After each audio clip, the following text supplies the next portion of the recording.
Perjalanan transformasi di sekolah kami bukanlah sebuah kebetulan, melainkan hasil dari konsistensi dan keyakinan kuat.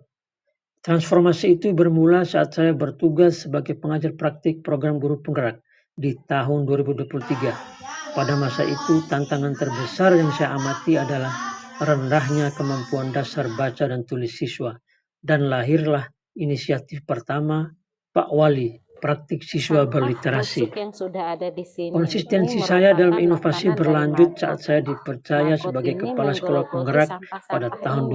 2024. Sejak itu saya pun merancang inovasi Rasomek, gerakan Oke, sampah nol dengan untuk maggot. lalat dia perlakuannya Kemudian sedikit berlanjut berbeda dengan pencapaian maggot sebagai karena kalau fasilitator maggot kita pelatihan perlu pembelajaran memberikan mendalam makanan. pada tahun Iya, 2025 ini yang menekankan pada harga pemahaman beli konsep, bibit maggot kemahiran, dan itu karakter satu yang diwujudkan bungkusnya melalui inovasi 100.000. terbaru, yaitu Nah, Peduli kemarin MBG. kita belinya itu 2 Perubahan dan bungkus inovasi yang saya 200.000. lakukan itu adalah wujud nyata Mudah-mudahan dari konsistensi kepemimpinan saya dalam mengintegrasikan literasi, numerasi, dan kepedulian lingkungan dengan pendekatan pembelajaran abad ke-21.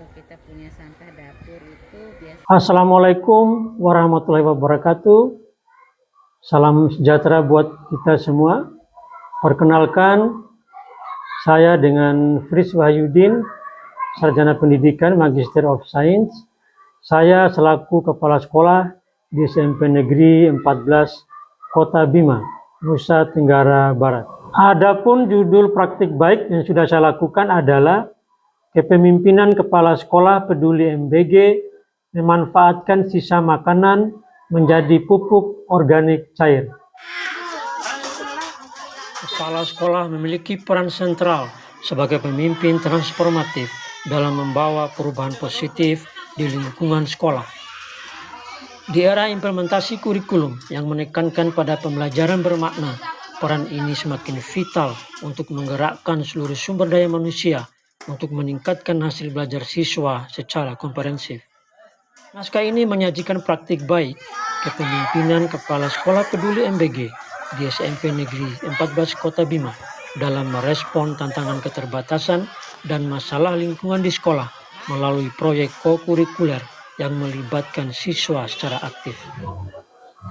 Memiliki latar belakang sebagai pengajar praktik program guru penggerak, sebagai kepala sekolah penggerak, dan kini sebagai fasilitator pelatihan pembelajaran mendalam, menjadikan peran saya sebagai kepala sekolah sungguh strategis dan berdaya ungkit tinggi.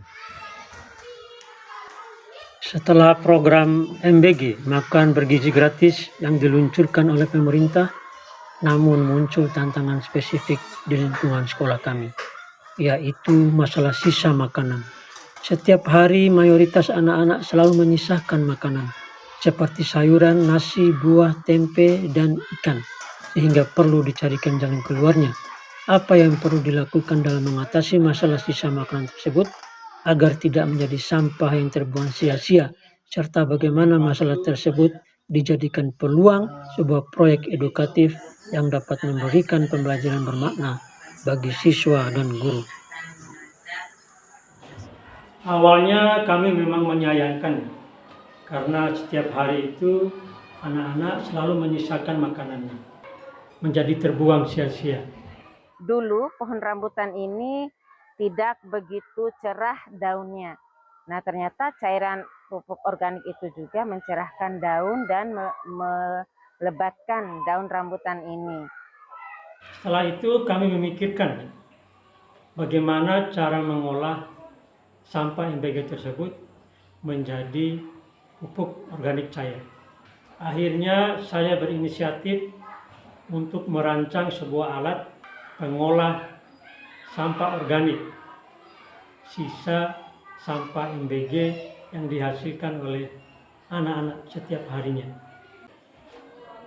Alat ini di samping ekonomis juga sangat praktis untuk digunakan anak-anak dan guru. Ya. Nah, alat inilah yang akan mengolah sampah MBG tersebut.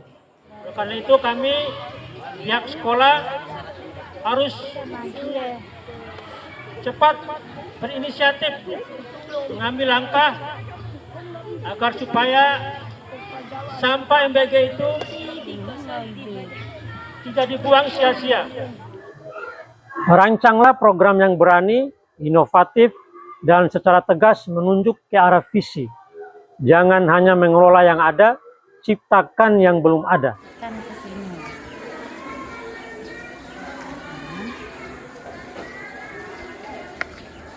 Banyak ya sisanya, sayur apalagi nih, harusnya dihabiskan.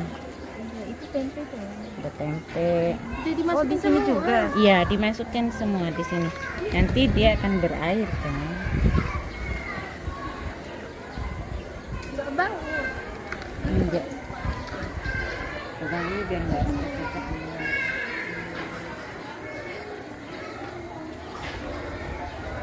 Begitu anak-anak ya di rumah juga, kalau kita punya sampah dapur itu baru ini sudah ada airnya.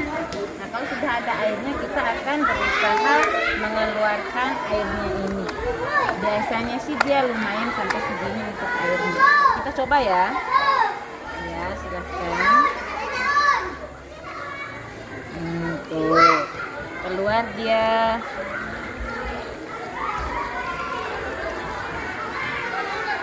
Inilah cairan. Peran baru kepala sekolah sekarang bukan lagi sebagai pemimpin, melainkan sebagai arsitek transformasi pendidikan yang sesungguhnya. Praktekan di sekolah. Ini sudah saya buat alat pengolah sampah. Jadi Bapak Ibu tinggal praktekkan, tinggal memanfaatkan ini untuk pembelajaran yang di sekolah. Oke.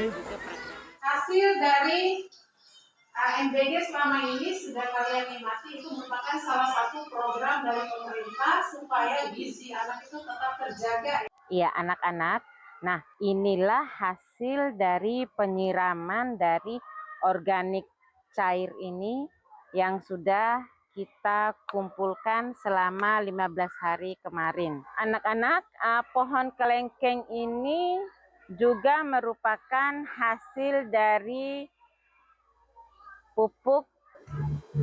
Inovasi lingkungan ini bukan hanya tentang sampah, ini adalah tentang menciptakan budaya sekolah yang peduli, produktif, dan siap menghadapi tantangan berkelanjutan di masa depan. Dampak edukatif dan dampak akademik dari program Peduli MBG ini adalah di mana guru dan peserta didik mulai sadar akan pentingnya menjaga kebersihan dan kelangsungan hidup berkelanjutan. Edukasi lingkungan ini juga telah berdampak pada capaian hasil rapor pendidikan di SMP Negeri 14 Kota Bima, di mana capaiannya dari tahun ke tahun selalu mengalami kenaikan dan peningkatan. Demikian cerita praktik baik yang sudah kami lakukan di sekolah, yaitu yang berjudul Kepemimpinan Kepala Sekolah Peduli MBG memanfaatkan sisa makanan menjadi pupuk organik cair. Semoga bermanfaat. Terima kasih. Wassalamualaikum warahmatullahi wabarakatuh. GTK hebat, Indonesia kuat.